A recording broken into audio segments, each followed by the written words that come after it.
안녕하세요. 정성산TV입니다. 오늘은 저번 시간에 이어 관상가 오인이 본 영부인의 상 2부를 전해드리겠습니다. 영부인 상이라는 게 따로 있는 건 아니라고요.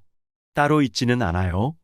다만 상법책에 부귀한 여인의 상이라는 게 나와 있어요. 이를 중심으로 영부인 관상, 즉 왕비의 상을 추론해 볼 수는 있습니다.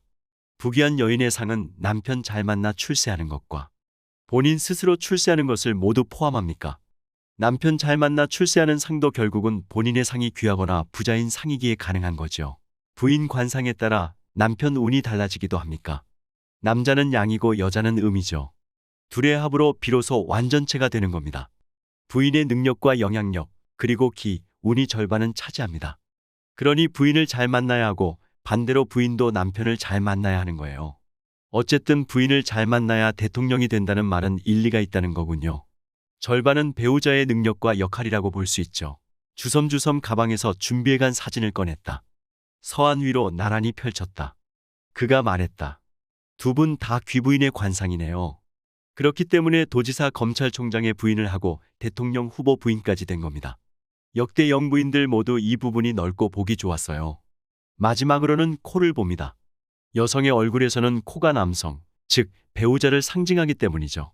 그 기준에 더 부합하는 인물은 누굽니까? 이마와 턱은 둘 모두 좋군요. 코 또한 모두 좋아 우열을 가리기 힘들어요. 얼굴 외형을 보면 김건희 씨는 동그란 형이고 김혜경 씨는 살짝 세로로 긴 형이지만 전반적으로 괜찮습니다. 다만 최근 김혜경 씨 눈 주변에 생긴 열상이 변수가 될 수도 있을 것으로 보입니다. 눈 주변 상처는 관상학적으로 좋지 않게 봅니다. 대선 유력 후보 2인의 얼굴은 어떻습니까? 이승만 대통령부터 문재인 대통령까지 어진을 보면 얼굴 외형에 따른 확률이 나옵니다. 12분의 대통령 중에서 그 확률로 보면 둥근형이나 둥근 오각형의 얼굴이 가장 많아요. 지금 두 후보 중에 한 분이 둥근형에 가깝죠. 다른 한 분은 세로로 긴 형이고요. 둥근형이 누구지요? 굳이 이름을 얘기하지 않아도 알만한 분은 다 알 거라 생각합니다. 운은 얼굴만으로 알 수 없어. 혹자는 관상이 바뀌지 않는다고 하던데요. 학자마다 해석이 달라요. 관상을 숙명론 차원에서 보는 이가 있는가 하면 운명론에서 보기도 해요. 저는 후자입니다. 인위적으로는 화장에 따라, 성형에 따라 바뀌고 자연적으로는 세월에 따라, 마음가짐에 따라서 바뀌어요. 물론 이 중에서는 자연적으로 보게 되는 관상이 더 좋겠죠. 운이라는 건 말 그대로 움직이는 겁니다. 관상에 따라, 이름과 풍수에 따라 운은 바뀝니다. 사람의 인생도 달라지고요. 사람들이 희망을 갖고 오늘을 열심히 살아가면 얼굴도 인생도 사회적 위치도 달라지는 거예요. 생김새가 달라진 경우 원래 얼굴로 봐야 합니까? 지금 얼굴로 봐야 합니까? 과거의 얼굴이 뭐가 중요하겠습니까? 관상은 현재를 중심으로 미래를 예측하는 인간학이에요. 따라서 지금의 얼굴이 중요하죠. 흔히 관상이라고 하면 얼굴만 본다고 생각하는데 실은 체형, 체취, 먹는 모습, 움직이는 모습, 잠자는 모습 등을 종합적으로 봐야 정확해요. 얼굴만 보고 영부인을 점치기에는 애초에 무리가 있다는 거군요. 관상은 비슷하게 생긴 사람들은 비슷한 삶을 살아가게 된다는 원리에서 시작하는 겁니다. 그래서 통계학이라고도 하죠. 해석이 100% 맞지는 않지만 맞을 가능성이 있다는 거예요. 관상 좋다고 다 대통령이 되고 영부인이 되는 게 아니잖아요. 사람의 운에는 관상뿐 아니라 사주, 살고 있는 집터의 풍수, 그리고 이름도 많은 영향을 줍니다. 따라서 관상이 좋아도 영부인이 안 될 수 있고 나빠도 나머지 운에 영향을 주는 요소들이 좋으면 될 수도 있는 거예요. 시대가 영웅을 만드는 법. 그러더니 순자의 말을 빌렸다. 형모를 상보는 것이 마음을 상보는 것만 못하고 마음을 논하는 것이 덕을 논하는 것만 못하다고 했습니다. 보이지 않는 긍정의 마음, 베푸는 마음, 성실한 마음이 중요하고 제일 중요한 것이 덕이니 결국 영부인 상, 즉 왕비의 상은 덕에 의해 만들어진다고 봐도 되겠습니다.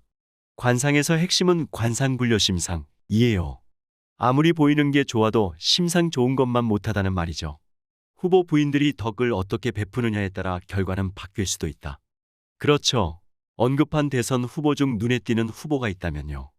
이번 대선 후보를 떠나 정치권 통틀어 관상이 좋은 분들이 몇몇 있어요. 송영길 더불어민주당 대표, 이광재 더불어민주당 의원, 안철수 국민의당 대표, 원희룡 전 제주도지사, 김동연 전 부총리, 오세훈 서울시장 등이에요. 미래의 가능성이 있어 보입니다.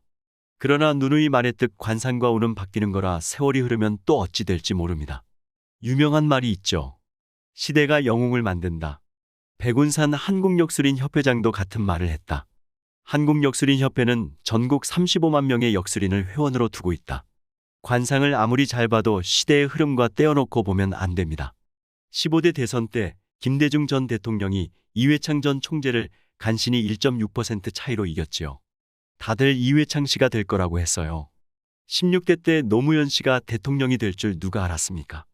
지금보다 더 안개 속이었죠. 다만 두 후보 부인의 관상풀이는 다소 달랐다. 백 회장은 특히 장명으로 유명하지만 사주와 관상도 본다. 서울 역삼동 그의 사무실. 벽면에는 역대 대통령 및 유명 정치인과 함께 찍은 사진이 가득했다.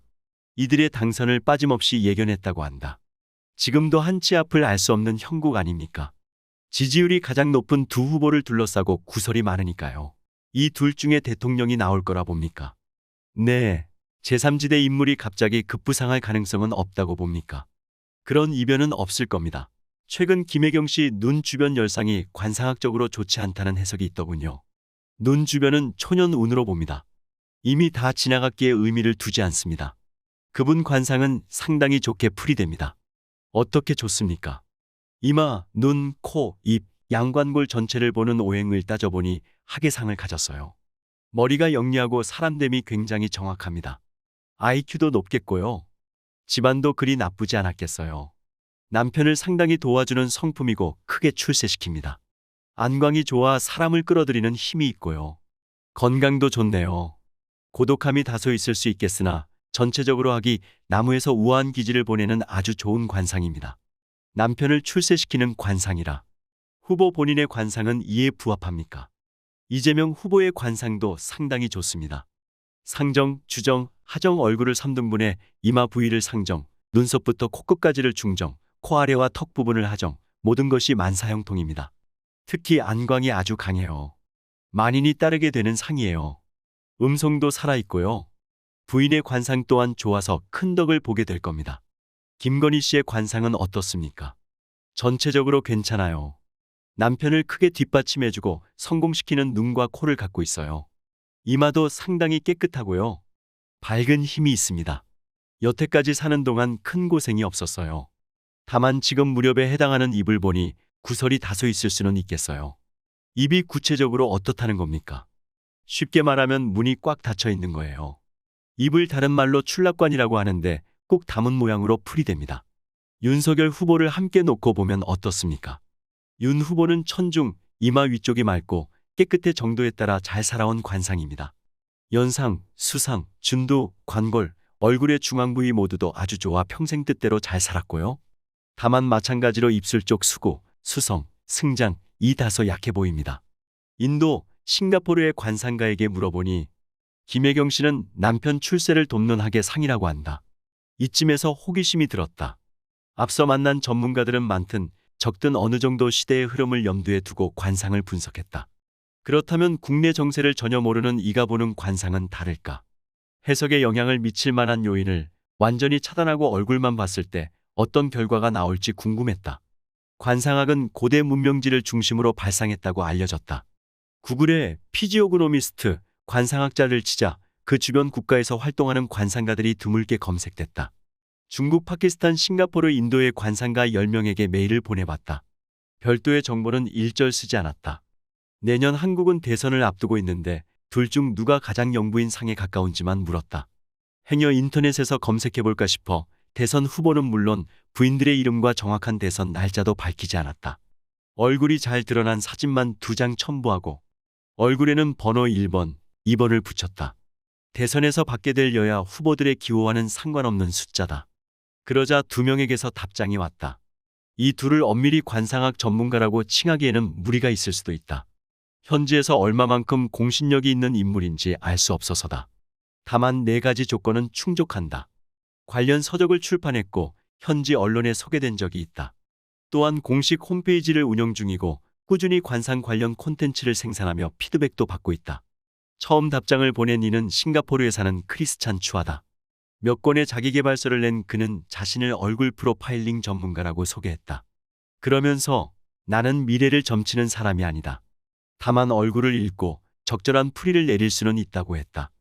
음성 파일에 담겨온 그의 말을 그대로 해석해 옮긴다. 다만 내용을 고려해 부인들의 이름은 무기명으로 처리한다. 누가 영부인이 될지는 모르겠지만 적합하지 않은 인물은 보입니다. 1번이에요. 그녀의 관심사는 외교나 정치보다는 다른 곳에 있어 보이는군요. 그게 뭔지 정확히는 모르겠지만 관심사는 다른 곳에 있어 보입니다. 성격은 독립적이면서 입술 모양으로 봤을 때 매우 조심스러운 성향이에요. 2번은 친절한 어머니 같은 유형입니다. 그런데 인생이 그리 순탄치만은 않았던 것 같아요.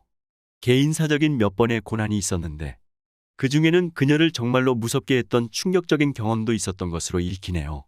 이후 인도에 거주하는 아디티 고시라는 여성에게서도 답장이 왔다. 수비학자이자 관상 연구가다. 수비학을 다룬 올 이즈 원과 사이클 옵 나인을 쓴 베스트셀러 작가이기도 하다. 메일은 두 명의 생년월일을 안다면 좀 더 상세하게 파악할 수 있을 것 같다는 내용이었다. 이들의 생년월일을 알 길이 없었기에 기자는 인터넷에 검색되는 틀릴 수도 있는 정보를 써보냈다. 그러면서 검색이 안 되는 사람도 있고 돼도 정확하지는 않다고 덧붙였다. 그녀는 이후 답장으로 틀린 정보라면 의미가 없겠다면서 얼굴을 중심으로 해설을 보내왔다. 마찬가지로 무기명으로 게재한다. 1번의 경우 영부인 역할을 수행하는데 성숙함이 덜할 수도 있어 보입니다. 긍정적이고 창의적이며 느긋한 성격 같군요. 남편을 지지하는 힘도 강해 보이고요. 장기적으로 봤을 때 인생 전체적으로 운도 좋아 보여요. 하지만 당장은 그녀에게 유리하지 않아 보입니다. 우승할 가능성도 적은 것 같아요. 만일 대선이 2022년 이후였다면 좋은 기회였을 수도 있어요. 당분간 흐리고 긴장되는 시간이 이어질 것으로 보입니다. 2번은 유쾌하고 친근한 성격이라 인기가 있고 지지도 끌어낼 수 있는 사람입니다. 다만 정직해 보이지는 않는군요. 비밀이 많을 수 있어요. 성격에 여러 층이 있기 때문에 그녀를 빨리 알기는 어렵겠습니다. 남편 주위에 숨은 적들이 많이 보이는군요. 만일 그럼에도 그녀가 이 시기에 당당하게 나온다면, 그래서 어떤 영향력을 행사한다면 성공을 끌어낼 수도 있어 보여요. 이상 오늘의 소식이었습니다. 관상도 중요하지만 윤 후보 옆에서 묵묵히 곁을 지키는 김건희 씨야말로 진정한 영부인 아닐까요? 여러분 윤 후보에게 투표하십시오. 이상으로 정성산TV 마치겠습니다. 구독과 좋아요 알림 설정은 많은 힘이 됩니다. 감사합니다.